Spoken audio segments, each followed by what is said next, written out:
अगर हम लोग इतिहास देखें तो ऐसे बहुत इंस्टेंसेस मिलेंगे जहाँ पे आम जनता के राइट्स और फ्रीडम उनसे छीन लिए गए थे। जैसे कॉलोनियल रूल एक एग्जाम्पल हुआ, वैसे एडोल्फ हिटलर ने भी अपने टाइम पे ministry of propaganda and public enlightenment के नाम से एक पूरी मिनिस्ट्री ही बना दी थी ताकि वो जर्मन लोगों के कल्चर एंड उनके राइट्स पे पूरा कंट्रोल कर सके। लेकिन आज का टाइम काफ़ी अलग है। हम लोग एक डेमोक्रेसी के पार्ट है और डेमोक्रेसी का one of the important pillar है राइट्स, जो आम जनता को स्टेट या जो भी अथॉरिटी पावर में है उनके अननेसेसरी एग्रेशन से बचाता है ताकि ये सिस्टम आर्बिटरी ना बन जाए। और ये सारे राइट्स में सबसे इम्पॉर्टेंट है freedom of speech and expression. Article 19 clause 1 sub clause A of the Indian constitution हम सभी को फ्रीडम ऑफ स्पीच की गारंटी देता है। पर ये राइट्स एब्सोल्यूट नहीं है। स्टेट के पास पावर है, वो इस राइट को लिमिट कर सकते हैं 8 रेस्ट्रिक्शंस के थ्रू, जो कि मेंशन्ड है आर्टिकल 19 क्लॉज 2 में। वो 8 ग्राउंड्स या रीजनेबल रेस्ट्रिक्शंस हैं: sovereignty and integrity of India, the security of the state, friendly relations with foreign state, public order, decency और morality, contempt of court, defamation, incitement to an offence.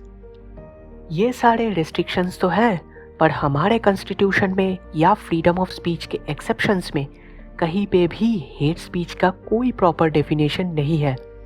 इस वजह से कई मामलों में freedom of speech and hate speech को अलग करना काफ़ी मुश्किल हो जाता है।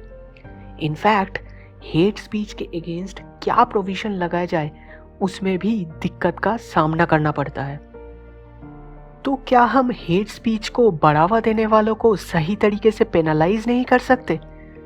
वैसे देखा जाए तो कोई पर्टिकुलर प्रोविजन नहीं है हेट स्पीच के अगेंस्ट में, पर इंडियन पेनल कोड के सेक्शन 153A एंड सेक्शन 505 को जनरली यूज़ किया जाता है ऐसे हेट स्पीच के केस में। आइए देख लेते हैं ये दो सेक्शंस कौन से मैटर्स के साथ डील करते हैं एंड क्यों ये मोस्टली हेट स्पीच के मामलों में यूज़ किए जाते हैं। सेक्शन 153A कहता है डिफरेंट क्लासेस के लोगों के बीच में religion, race, place of birth, residence, language, इन सब चीज़ों के आधार पर अगर एनिमिटी को प्रमोट किया जाता है तो वो पनिशेबल है और ऐसे केसेस में 3 साल तक की जेल हो सकती है। यही ऑफेंस अगर किसी रिलीजियस जगह पे या सभा में की जाए तो सज़ा 5 साल की भी हो सकती है। सेक्शन 505 कहता है कि कोई ऐसा बयान या फिर अफवाह जो लोगों को देश के खिलाफ जाने के लिए उकसाए या फिर आर्म फोर्सेस में बगावत की भावना को बढ़ावा दे या किसी एक कम्युनिटी को किसी दूसरे कम्युनिटी के खिलाफ कोई क्राइम करने के लिए उकसाए तो वो एक पनिशेबल ऑफेंस माना जाएगा। सेक्शन 505 सबसेक्शन 1 के तहत ऐसे काम करने के लिए 3 साल तक की सज़ा हो सकती है। सेक्शन 505 सबसेक्शन 2 में अलग क्लासेस के लोगों के बीच में हेटरेट पैदा करने वाले बयान या फिर अफवाह को एक पनिशेबल ऑफेंस माना जाता है।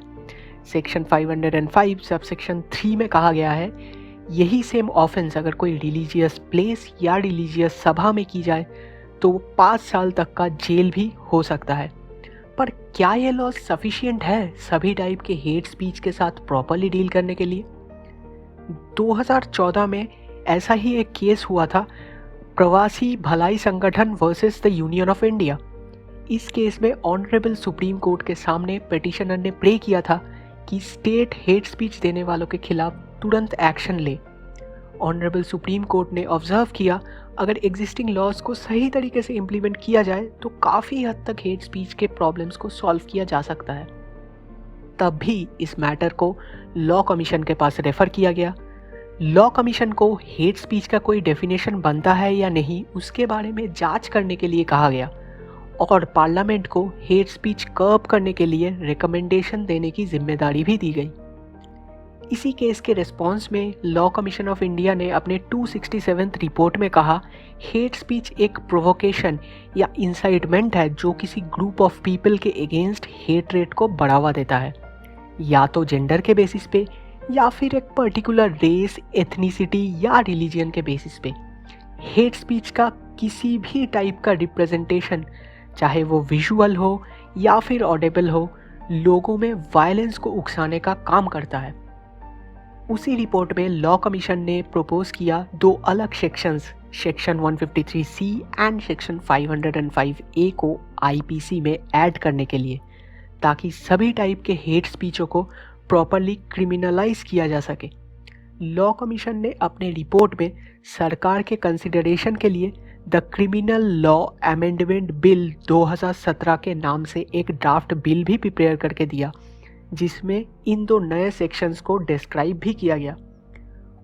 उस ड्राफ्ट बिल के अनुसार सेक्शन 153C में कहा गया, अगर कोई ऐसा वर्ड, साइन या फिर विजुअल रिप्रेजेंटेशन यूज़ करे जो गंभीर और धमकाने वाला हो और जिसका इंटेंशन हो डर या चेतावनी फैलाना, या फिर वो रिलीजियन, रेस, कास्ट और community, sex, gender identity, sexual orientation, place of birth, residence, language, disability और ट्राइब, इन सभी चीज़ों के आधार पे नफरत का समर्थन करे या वायलेंस को उकसाए, तो वो एक क्रिमिनल ऑफेंस माना जाएगा और ऐसे मैटर में 2 साल तक की जेल या 5,000 रुपये का फाइन या फिर दोनों हो सकता है।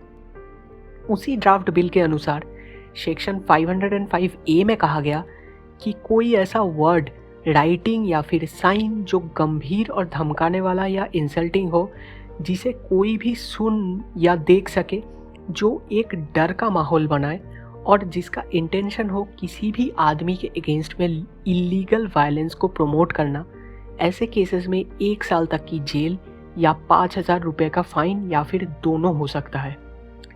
बाद में MP Bezbaruah committee and TK Viswanathan committee ने भी लॉ कमीशन के इन प्रपोजल्स का समर्थन करते हुए इन 2 सेक्शंस को आईपीसी में ऐड करने का रिकमेंडेशन गवर्नमेंट ऑफ इंडिया को दिया।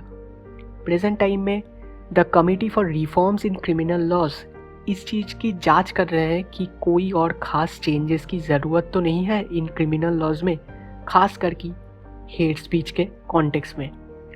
तो आशा करते हैं आज का टॉपिक आपको बहुत अच्छा लगा होगा। हमारा वीडियो इतना तक ही था। अगर आपको अच्छा लगा तो लाइक कर दीजिएगा, साथ साथ अपने दोस्तों के साथ शेयर भी कर दीजिएगा, और अगर आप इस चैनल पर नए हैं तो ऐसे और वीडियोस देखने के लिए सब्सक्राइब ज़रूर कर लेना। धन्यवाद।